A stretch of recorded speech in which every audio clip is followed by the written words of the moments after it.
ఇవాళ నాకు సంపూర్ణమైన నమ్మకాన్ని విశ్వాసాన్ని నాకు కలిగించారు. మిత్రులారా, ఇవాళ రెండు అంశాలు. 45 ఏండ్ల నుంచి ఈ సిద్దిపేట నియోజకవర్గానికి మామ పోతే అల్లుడు శనిలాగా పాపాల భైరవులాగా మిమ్మల్ని పట్టి పీడిస్తుర్రు. మామ పోతా ఏనుగలను తినేటోడు పోయిండంటే పోతా అల్లుడిని పీనుగలను తినేటోడిని తీసుకొచ్చి మీకు పెట్టిపోయిండు.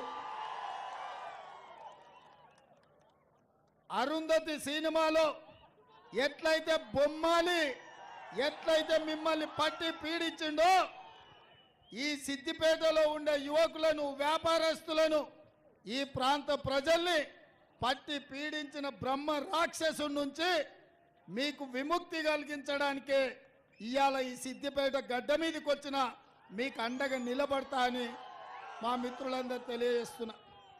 మిత్రులారా, మీరు ఆలోచన చేయండి.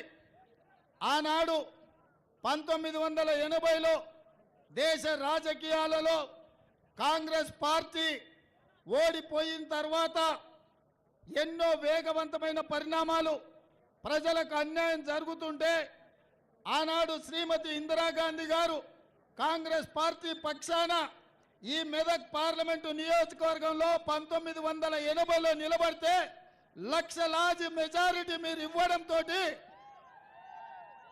ఆనాడు ఉమ్మడి రాష్ట్రం ఆంధ్రప్రదేశ్లో 42 ఎంపీ సీట్లుంటే 41 ఎంపీ సీట్లు తెలంగాణ రాష్ట్రం నుంచి ఇచ్చి శ్రీమతి ఇందిరాగాంధీని ఈ దేశానికి ప్రధానమంత్రిని చేసిన చరిత్ర మన తెలంగాణ గడ్డకుంది, మన మెదక్ ప్రాంతానికి ఉంది. మిత్రులారా, ఆనాడు 80లో గెలిచిన ఇందిరమ్మ ఈ ప్రాంతంలో పరిశ్రమలను తెచ్చింది, పెట్టుబడులు ఇచ్చింది, ఈ ప్రాంతాన్ని అభివృద్ధి చేసింది.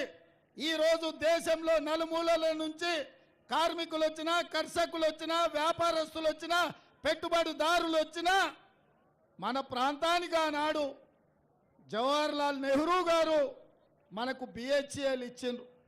మన ఇందిరాగాంధీ గారు పటాన్ చెరువు పారిశ్రామిక వాడనిచ్చిండ్రు. ఈ ప్రాంతంలో డిఫెన్స్ ఫ్యాక్టరీలు, ఆర్డినెన్స్ ఫ్యాక్టరీలు, ఇక్ రిసార్ట్లు, వందల వేలాది పరిశ్రమలు ఇవాళ మెదక్ జిల్లాకు వచ్చి దేశానికే ఆదర్శవంతమైన పారిశ్రామిక వాడ ఈరోజు ఈ మెదక్ జిల్లాలో ఉంది. పక్క రాష్ట్రాల నుంచి, పక్క జిల్లాల నుంచి, వివిధ రాష్ట్రాల నుంచి ఏ భాష వాళ్ళు వచ్చినా మెదక్కు వస్తే మీరు మీ గుండెల్లో పెట్టి చూసుకున్నారు. అందరికీ బ్రతకడానికి అవకాశం ఇచ్చిండ్రు. మీరు గొప్ప మనసున్నోళ్ళు. ఈ ప్రాంత ప్రజలు మంచికి మారు పేరని ఇవాళ నేను చెప్పదలుచుకున్నా.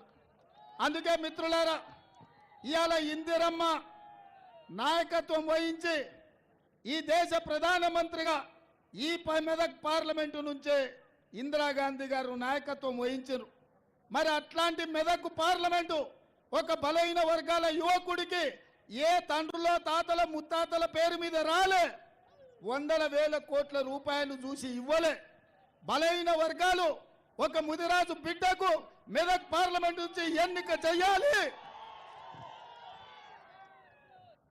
ఇందిరాగాంధీ ప్రాతినిధ్యం వహించిన పార్లమెంటు నుంచి ఒక బలహీన వర్గాల బిడ్డను పార్లమెంటుకు పంపించాలన్న ఆలోచనతోని శ్రీమతి సోనియా గాంధీ గారు ఈరోజు ఈ సీట్ ఇచ్చిండ్రు. మిత్రులారా, అందుకే నేను అడుగుతున్న మిత్రులారా, ముఖ్యంగా మా గౌడన్నలను, మా నేతన్నలను, మా గీతన్నలను, మా యాదవ సోదరులను నేను అడుగుతున్నా, మా ముదిరాజు బిడ్డలతో నేను అడుగుతున్నా, కష్టాలలో నష్టాలలో మీకు అండగుండే నీలం మధు కావాలనా, లేకపోతే మీ భూములు గింజుకొని మిమ్మల్ని మల్లన్న సాగర్లో ముంచి మీ మీద అక్రమ కేసులు పెట్టి పోలీసుల ఉక్కు పాదాలతో తొక్కించి లాఠీ ఛార్జీలు చేసి ఇదే సిద్దిపేటలో రంగనాయక సాగర్లో మీ భూములు గుంజుకొని అక్రమంగా ఫామ్ హౌజులు కట్టుకున్న వాళ్ళు మీకు కావాలన్నా ఒక్కసారి ఆలోచన చేయండి మిత్రులారా.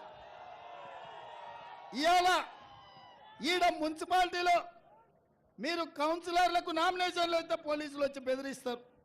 ఈడ సర్పంచ్కి నిలబడితే పోలీస్ స్టేషన్లలో వేసి కొడతారు.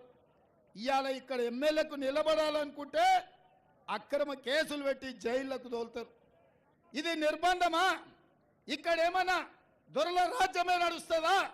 ఎన్ని రోజులు దొరల దౌర్జన్యం నడుస్తుంది? మీరు ఒక్కసారి ఆలోచన చేయండి. ఇవాళ ఈ దౌర్జన్యాలను మీ అన్న మీ రేవంత్ అన్న ఈ రాష్ట్ర ముఖ్యమంత్రికి ఉన్నప్పుడు ఈ దొరల గడిల బద్దలు కొట్టకపోతే,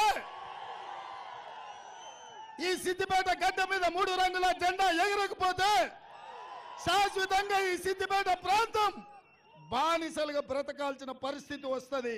ఆలోచన చేయండి మిత్రులారా. ఇవాళ ప్రజాస్వామ్యం కోసం